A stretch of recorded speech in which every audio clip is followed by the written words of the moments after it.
আসসালামু আলাইকুম রাহমাতুল্লাহি ওয়া বারাকাতুহু। আমি যে টপিকটা নিয়ে আজকে আলোচনা করব সেটা হচ্ছে prophetic mindset through the lens of সিরা or through the lens of সুন্নাহ। রাসূল সাল্লাল্লাহু আলাইহি ওয়াসাল্লাম ওনার মাইন্ডসেট কেমন ছিল? মাইন্ডসেট শব্দটার সাথে আমরা মোটামুটি পরিচিত না, সবাইকে বলেন মাইন্ডসেট মানে কি? মনস্তত্ত্ব, তাই তো? মানুষের মেন্টাল অ্যাটিটিউড, সে যেভাবে ভাবে, যেভাবে চিন্তা করে, একটা মানুষ তার চারপাশের জগৎটাকে যেভাবে দেখে, যেভাবে ভাবে, যেভাবে চিন্তা করে এবং যেভাবে সে সিদ্ধান্ত নেয়, এটাকে বলে তার mindset, the way of thinking. তো রাসূলুল্লাহ সাল্লাল্লাহু আলাইহি ওয়া আলিহি ওয়াসাল্লামের মাইন্ডসেট কেমন ছিল? তিনি বিভিন্ন সিচুয়েশনে কিভাবে ওই সিচুয়েশনটাকে ডিল করতেন, ওনার অ্যাপ্রোচ কেমন ছিল, কোন পরিস্থিতিতে কিভাবে রিয়্যাক্ট করতেন, কিভাবে রেসপন্স করতেন, কিভাবে থিঙ্ক করতেন, কিভাবে ডিসিশন মেকিং করতেন, এই টোটাল বিষয়টাকে আজকে আমরা prophetic mindset through the lens of সিরাতে কভার করবার চেষ্টা করবো ইনশাআল্লাহ। একটু ভারী টপিক, তারপরে খুব সহজ করে উপস্থাপন প্রেজেন্টেশন করতে পারলে এটা বোঝা যাবে ইনশাআল্লাহ বিইذنিল্লাহ। তাহলে আমি প্রায়ই রাসূল সাল্লাল্লাহু আলাইহি ওয়াসাল্লামের মাইন্ডসেট বোঝানোর জন্য সিরাতে ঢুকে যাব, মানে রাসূল সাল্লাল্লাহু আলাইহি ওয়াসাল্লামের আসিরা আল আতিরা আল মুবারাকা, ওনার বায়োগ্রাফিতে প্রবেশ করব এবং সেখান থেকে রেফারেন্সগুলো শেয়ার করব আপনাদের সাথে, এবং সুন্নাহ থেকে রেফারেন্স শেয়ার করব, যাতে করে আমাদের কাছে ক্লিয়ার হয় যে ওনার মাইন্ডসেটটা কেমন, দৃষ্টিভঙ্গি কেমন। আমরা অনেকে বলি না যে দৃষ্টিভঙ্গি বদলান তো জীবন বদলে যাবে, এটা বলি না আমরা? তার মানে এটা খুব গুরুত্বপূর্ণ, মাইন্ডসেট খুব গুরুত্বপূর্ণ। আমরা প্রফিটিক মাইন্ডসেট নিয়ে কথা বলবো ইনশাআল্লাহ। আমি আমার রিসার্চে 12টা মাইন্ডসেট খুঁজে পেয়েছি, based on my personal research. আরও কিছু মাইন্ডসেট থাকতে পারে, কিন্তু মেইনলি ঘুরে ফিরে এই 12টার মধ্যেই সীমাবদ্ধ রাসূল সাল্লাল্লাহু আলাইহি ওয়াসাল্লামের মাইন্ডসেট। সেই 12টা মাইন্ডসেট কি আমি পয়েন্টগুলো উল্লেখ করে আমি মূল আলোচনাতে প্রবেশ করছি।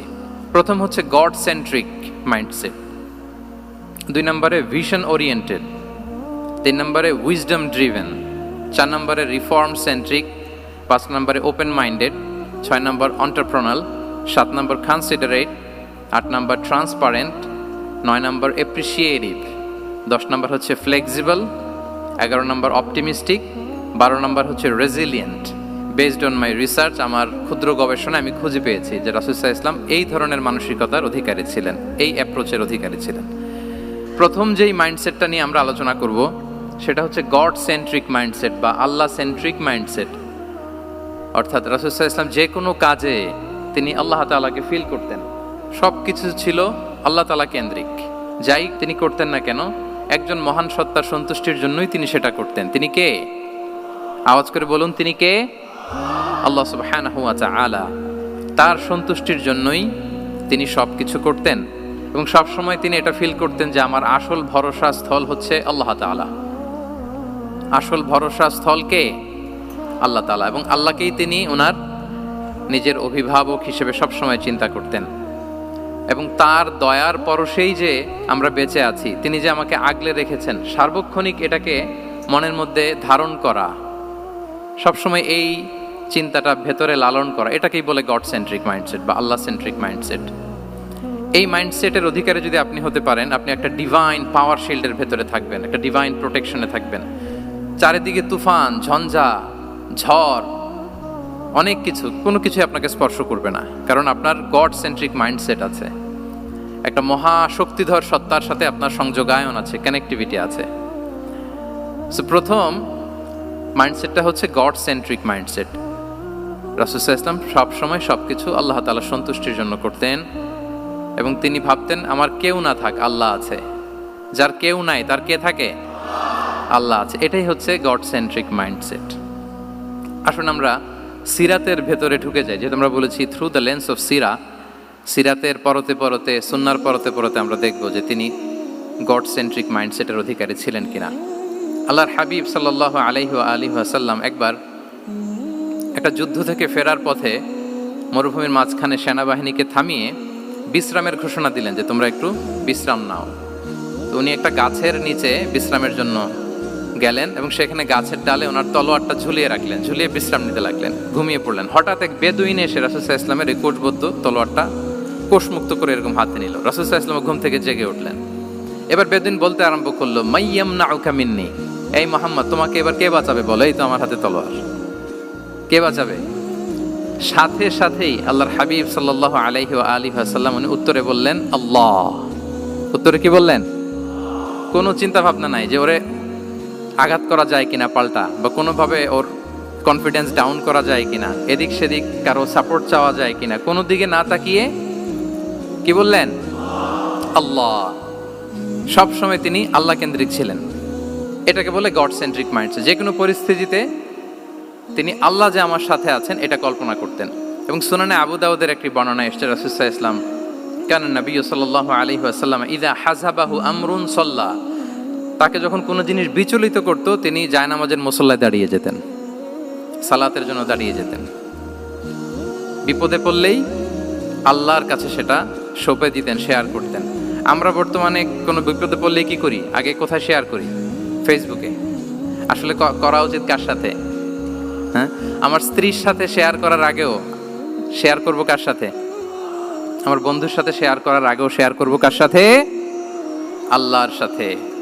আমরা যদি হিজরতের ঘটনাটাকে একটু অ্যানালাইজ করি তাহলে দেখব যে গারে সাউরে যখন আল্লাহ রাসূল সাল্লাল্লাহু আলাইহি ওয়াসাল্লাম এবং আবু বকর রাদিয়াল্লাহু তাআলা আনহু ওনারা আশ্রয় নিয়েছিলেন রাত্রিবেলায়, কুরাইশরা যখন খুঁজতেছিল, আবু বকর রাদিয়াল্লাহু তাআলা আনহু বলেন যে কুরাইশদের পা দেখা যাচ্ছে, ওরা যে হেঁটে যাচ্ছে, একটু উকি মারলেই আমাদেরকে দেখা যায়। তিনি অত্যন্ত ভীত সন্ত্রস্ত, তটস্থ, নিজের জন্য নয়, রাসূল সাল্লাল্লাহু আলাইহি ওয়াসাল্লামের সেফটির জন্য। রাসূল সাল্লাল্লাহু আলাইহি ওয়াসাল্লাম আবু বকর রাদিয়াল্লাহু তাআলা আনহুকে বলেন যে আবু বকর চিন্তা করো না, লা তাহসান ইন্নাল্লাহা মা'ানা, আবু বকর চিন্তা করো না, আল্লাহ আমাদের সাথে আছেন। সুবহানাল্লাহ। আমাদের সাথে কে আছেন? আল্লাহ আমাদের সাথে আছেন। এটা হচ্ছে গড সেন্ট্রিক মাইন্ডসেটের উদাহরণ। আপনার মনকে বোঝাতে হবে যে আল্লাহ আমার সাথে আছে। মনকে তুমি বুঝিয়ে বলো আল্লাহ আছে আমার সাথে। এই বাক্যটা মুখস্থ করা যাবে? মনকে তুমি বুঝিয়ে বলো আল্লাহ আছেন আমার সাথে। আপনার পুরো জীবনের সব কাজের সাথে যদি এই বাক্যটাকে মিলিয়ে ফেলতে পারেন দেখবেন যে কোনো কিছুই আপনার ক্ষতি করতে পারতেছে না। এটাকে বলে গড সেন্ট্রিক মাইন্ডসেট। আল্লাহ আমার সাথে আছেন, কেউ নাই কিন্তু আল্লাহ তাআলা আমার সাথে আছেন। এবং গড সেন্ট্রিক মাইন্ডসেটের সবচেয়ে বড় সুবিধা হচ্ছে আপনার মনে কখনো হতাশা কাজ করবে না, হতাশা বাঁধবে না, কারণ আপনার সাথে এক মহাশক্তিধরের কানেক্টিভিটি আছে। তিনি কে বলুন তো আওয়াজ করে? তিনি আল্লাহ। হতাশা আসবে না। এই যে আমাদের জাতীয় জীবনের এখন সবচাইতে বড় বড় সমস্যাগুলোর যদি আমরা লিস্ট করি, একটা বড় সমস্যা হচ্ছে ডিপ্রেশন, তাই না? আমরা ডিপ্রেশনে ভুগি না? আপনাদের ডিপ্রেশন হয় কখনো? আচ্ছা, ডিপ্রেশন কাকে বলে আগে বলে। ডিপ্রেশন হচ্ছে আপনার আর আপনার রবের মাঝে যে দূরত্ব, এটার নাম ডিপ্রেশন। আই রিপিট, আমার আর আমার রবের মাঝে যে গ্যাপ, আমাদের সম্পর্কের যে দূরত্ব, এটার নাম কি? ডিপ্রেশন। আপনি যত আল্লাহর সাথে সম্পর্ক জোরদার করতে পারবেন, ডিপ্রেশন আপনার থেকে দৌড়ে পালাবে। এজন্য আমাদের বিশ্বাসীদের জীবনে কোনো ডিপ্রেশন নাই। আছে? আমাদের ডিকশনারিতে কোনো ডিপ্রেশন আছে বলেন তো? আমাদের সাথে আল্লাহর সম্পর্ক কেমন বলেন? মজবুত? আলহামদুলিল্লাহ পড়ুন সবাই। তাহলে ডিপ্রেশন হচ্ছে আপনার আর আপনার রবের মাঝে যে দূরত্ব, এই দূরত্ব দূর করে দেন, ডিপ্রেশন আপনিই পালাবে। আমরা আরো কিছু সিরা থেকে ইনসিডেন্ট নিয়ে দেখি যে গড সেন্ট্রিক মাইন্ডসেটটা কেমন। দ্বিতীয় হিজরিতে যে বদরের যুদ্ধ হলো, সে বদরের যুদ্ধে ইবনে মাসউদ রাদিয়াল্লাহু তাআলা আনহু তিনি বর্ণনা করেন যে আল্লাহ রাসূল সাল্লাল্লাহু আলাইহি ওয়াসাল্লাম আগামীকাল যুদ্ধ, এর আগের দিন রাতে তিনি হাত তুলে এরকম দোয়া করতেছিলেন। আমরা তো এইভাবে দোয়া করি। আল্লাহর হাবিব সাল্লাল্লাহু আলাইহি ওয়াসাল্লাম তিনি দোয়া করতে করতে ইমোশনালি হাত এরকম উঁচু করে, হাত্তা ইউরা বায়াদু ইবতাইহি, বগলে শুভ্রতা দেখা যাচ্ছিল। উনি দোয়া করতেছিলেন আল্লাহুম্মা আনজিজ লি মা ওয়া'আতানি, আল্লাহুম্মা আতিনি মা ওয়া'আতানি, আল্লাহ তুমি যে বিজয় দিবে বলে প্রতিশ্রুতি করেছিল, ওই বিজয় আমাদেরকে দাও, ওই ভিক্টরি আমাদেরকে দাও। দোয়া করছিলেন। সাইয়েদনা আলী রাদিয়াল্লাহু তাআলা আনহু উনি বর্ণনা করছেন যে বদরের যুদ্ধের আগের রাতে আমরা সবাই ঘুমোচ্ছিলাম, কিন্তু রাসূল সাল্লাল্লাহু আলাইহি ওয়াসাল্লামকে দেখলাম যে না, উনি হাত তুলে শুধু আল্লাহর কাছে কান্না করছেন, দোয়া করছেন। আবু বকর রাদিয়াল্লাহু তাআলা আনহু উনি বলেন যে আমি যে দেখলাম যে তিনি ফজর পর্যন্ত দোয়া চালিয়েই যাচ্ছিলেন, দোয়া চালিয়েই যাচ্ছিলেন, দোয়া কন্টিনিউ করছিলেন তিনি। এবং দোয়া করতে করতে রাসূল সাল্লাল্লাহু আলাইহি ওয়াসাল্লাম এতটাই ইমোশনাল হয়ে গেলেন যে ওনার গায়ের চাদরটা নিচে পড়ে গেল। আবু বকর রাদিয়াল্লাহু তাআলা আনহু যে বলেন ইয়া নবী আল্লাহ কাফাকা মুনাশাদাতুকা রাব্বাক ফাইন্নাহু সাইউনজিজু লাকা মা ওয়া'দাক, হে নবী যথেষ্ট, এনাফ ইজ এনাফ, অনেক হয়েছে নবী, আন্না, আর কাঁদতে হবে না, আপনার রব আপনাকে ভিক্টরি বা বিজয় দান করবে ইনশাআল্লাহ। তাহলে দেখেন, যুদ্ধের আগের রাতে সেনাপ্রধান কি করে? এই কৌশল ওই কৌশল, কোন দিক দিয়ে অ্যাটাক করা যাবে, ওয়ার স্ট্র্যাটেজি ঠিক করে, তার সাথে যারা আছে তাদের সাথে পরামর্শ করে। কিন্তু রাসূল সাল্লাল্লাহু আলাইহি ওয়াসাল্লাম সব কিছু সেট করে দিয়ে কার সাথে কানেক্টিভিটি করেছেন বলুন তো? আল্লাহর সাথে। This is called God centric mindset, Allah